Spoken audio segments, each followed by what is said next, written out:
I think the greatest challenges we face as a community consist of things like fatherlessness, teen pregnancy, moral failure, and the breakdown of marriage and family.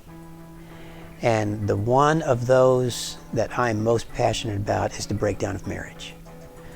Most people are aware that the divorce rate in our country, you hear the term 1 out of 2, that's kind of rounded up. It hovers anywhere between lower 40 percentile and upper 40 percentile.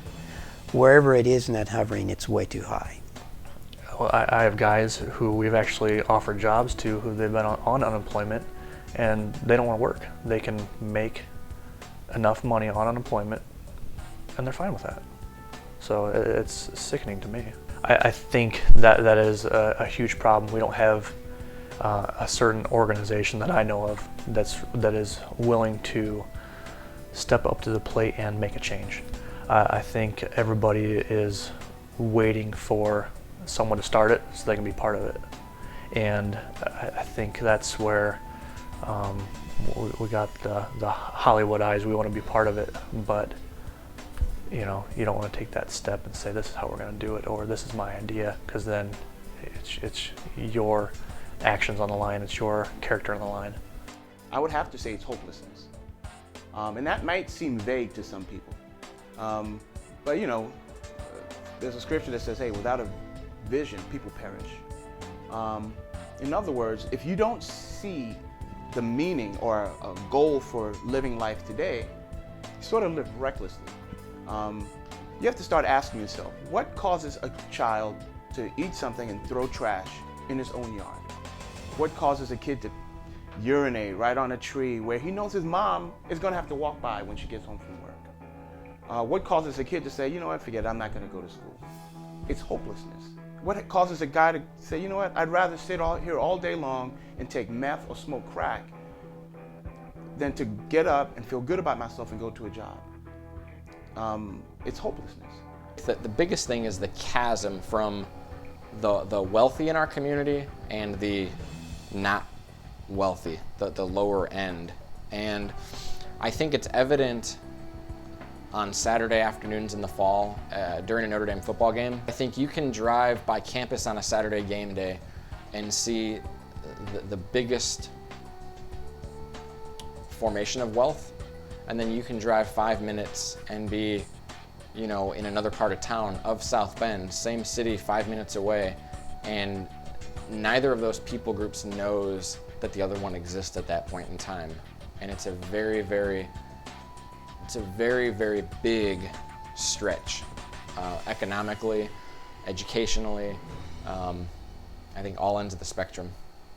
We have a huge issue with poverty. We have a huge issue with teen pregnancy, with violence. I mean, when you look at how many people we have in this community, we have a really high homicide rate, So I think we have a lot of the problems that bigger cities have, and unfortunately, I think as a whole, it's sort of dragging our community down. But what I see one of the biggest problems being is that we have a lot of people who want to get involved and address the needs of the community, but they're not exactly sure how to plug in. A lot of great organizations out there that are doing good, but I think there needs to be more collaboration and communication between these organizations so that we're more effective in addressing some of the needs that I talked about. I believe that there is a potential for things to get worse. I definitely believe that that's true.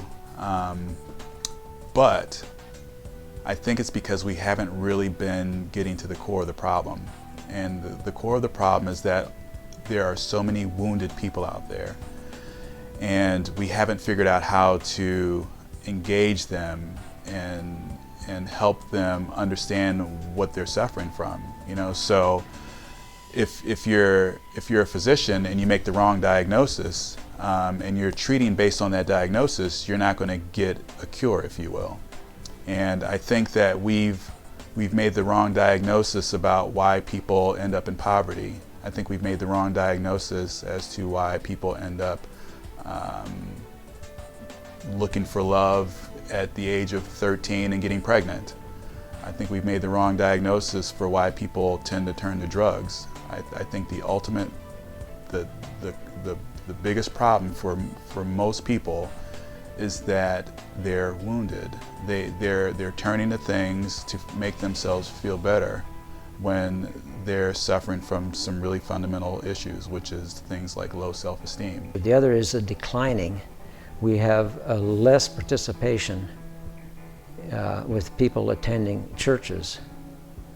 We have embraced pretty much the social agenda that our nation seems to be going on today. And we're at the point, I think, of basically not having a self-sustaining society or government because of the choices that we are making in our culture today. We have many unemployed, particularly in the inner city. And why? I think it's because we have not found a real way of empowering people. Government I believe government is really not the solution. It is part of the problem along with the rest of society and citizens. We're not working in harmony with, we're creating a nation of dependencies rather than empowering people and incentivizing people. What happens to this community in 10 years if we continue down the path we're taking? It's very similar to a rock being tossed into a pond. There's only a little ripple when it first hits. And that's crime and bad families and bad schools and non-faith, and it grows. The ripples will reach every bank of every community in this community. So if it's happening on one part, it will get to a part that's unaffected today. There's no doubt in my mind.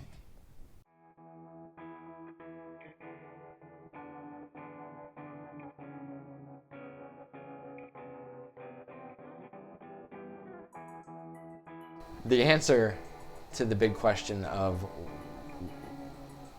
there's the haves and the have-nots, I don't have it. I don't have the one answer. If I did, I'd run for office. I'd have the solution, I'd have the strategy. I don't think there's one single answer, but I think there's enough in the community right now that can band together versus separate. I think that's one of the ways that I would want to see people move forward. If the challenges that we're faced with, not just faced with, they're literally sitting in our lap. If they're not taken care of, it's going to come back to haunt us. No pun intended, but South Bend will literally become a ghost town. This area will, the middle class will begin to erode. The rich will get richer. The poor will get poorer.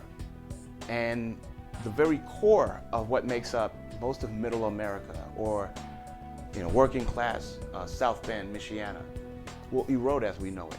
They will either relocate because everyone wants to be able to raise their family in a safe, clean environment, and just know that they have the American dream, the right to pursue happiness and a good life and a better life. So I honestly believe that if we don't take care of some of the challenges that we're facing immediately and put hearts and minds and passions toward the issues that we're facing, we're going to be faced with a ghost town. If we just let bygones be bygones and let the nature take its course, I think that gap gets bigger. Both through my education experience and my business experience, I see the middle market going towards the negative. I think household debt income is at an all-time high. I think that's partly due to lack of education and accessibility. I don't think it's just the bank's fault. I think that more personal responsibility and personal accountability needs to be taken. And I think that's one of the biggest, solutions, and we'll talk about that, I'm sure, but I think that's one of the biggest solutions that we need to, that we try to convey to our clients and to our friends, to our family, to our community, is that personal accountability has to be taken on these areas. The only thing that's going to stop the ripple effect is a more coherent collaboration against it. It's almost as if this ripple effect is divide and conquer. It's not all right, we got to set up a wall here and block this. So we have so many thin walls to block it, almost as if we have a major flood. But instead of 4 deep in sandbags, we only have 1 deep in sandbags. So we can't offset this energy, this negative energy, forever. And really, a short period of time. I mean, in my short period of time that I've been here, I've seen significant growth of not positive areas. And we have agencies in our own St. Joe County that they're doing a very good job, but I think we could greatly improve by having, being able to work together. And I do not believe in centralization, but there are certain things that would really be helpful if we could agree to how we could work together in harmony and really benefit people. A lot of the problems that we're seeing in the community, the violence, the drugs, the teen pregnancy rate, I think a lot of it is a direct consequence of men not stepping up and being the fathers that they're supposed to be. And unfortunately, there's no rule book, there's no manual on how to be a father. And the men that I counsel, that I mentor, these men, most of them grew up in fatherless homes, so they didn't have a role model. So they're looking to people in the community. They're getting their cues from people who aren't the best influences on how to be a man. You know, so my way of plugging into the problems in the community, I think through reaching the fathers, I think is going to be an effective way, because so many things get better when the fathers step up and live out their role. A healthy marriage impacts the business world in that if a marriage is healthy, the employee is healthy. And that employee, he or she, goes to work in a healthy emotional and mental state, and guess what? They produce better. They end up helping the bottom line at their company that much better. Research shows that divorce impacts the workplace, in that when there's turmoil at home, that turmoil is taken to the workplace, and the fallout is trickle-down effect in the workplace.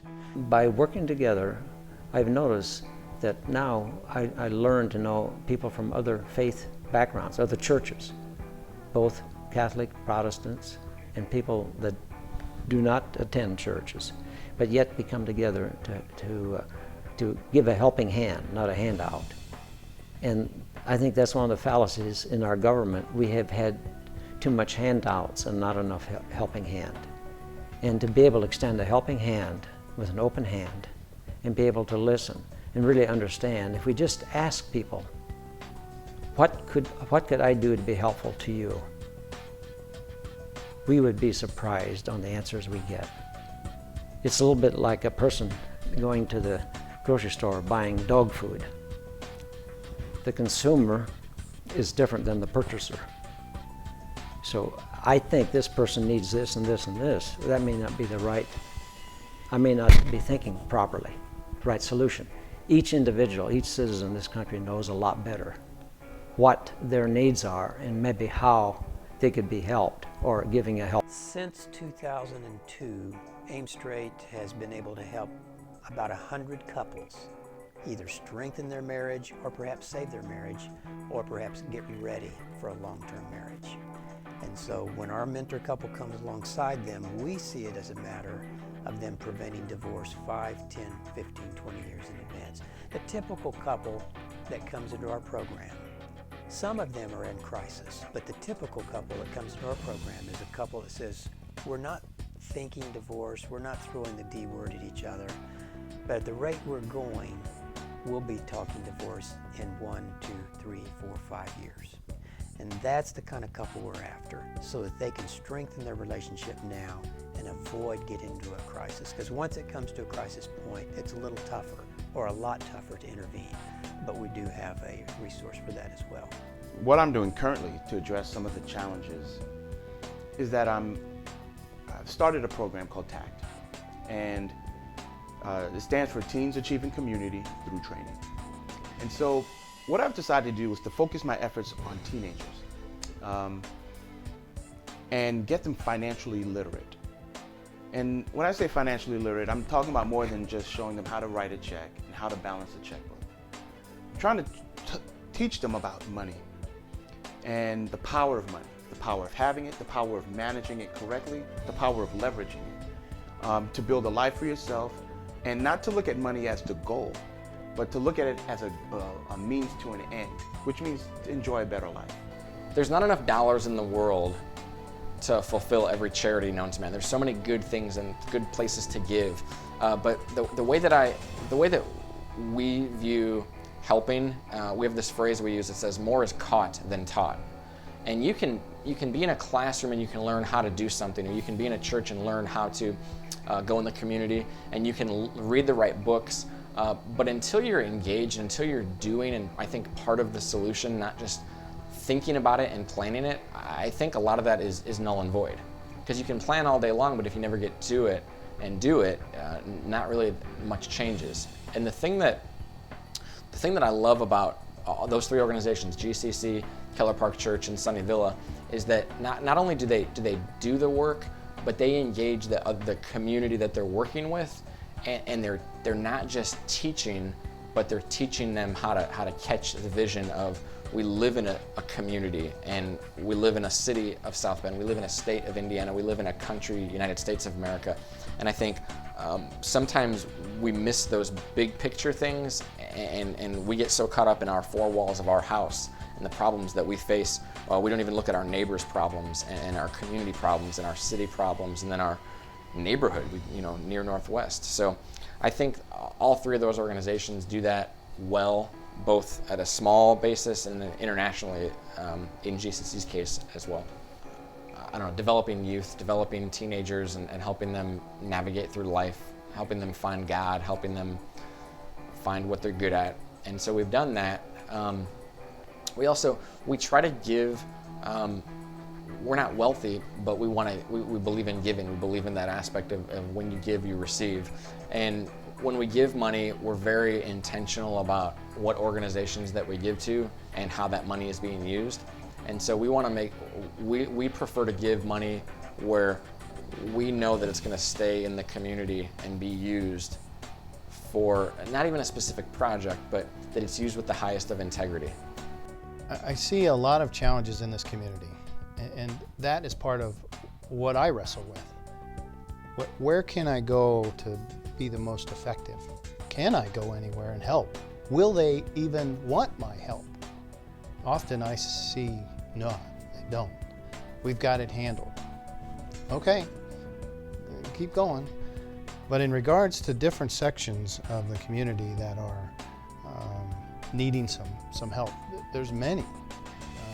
I would venture to start at the family. I'll go into neighborhoods. I'll go into other businesses and how they treat employees and their clients. I'm even going to go into government and what their role is. And the faith-based, the value. Where do you get your values?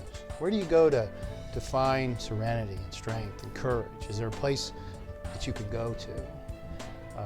And all of these pockets of items that need some focus, there's pieces in each one that could come together as a group and move them into the middle of a wheel, if you will.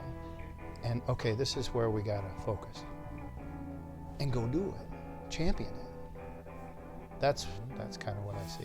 When I mentioned that I really wanted to mentor young fathers, they said, well, we have some fathers in need. Would you be interested in mentoring them? I said, absolutely. So we literally get these young men into a conference room, and I present to them what it means to be a good father. So from my understanding of fatherhood, there are 4 pillars of strong fatherhood.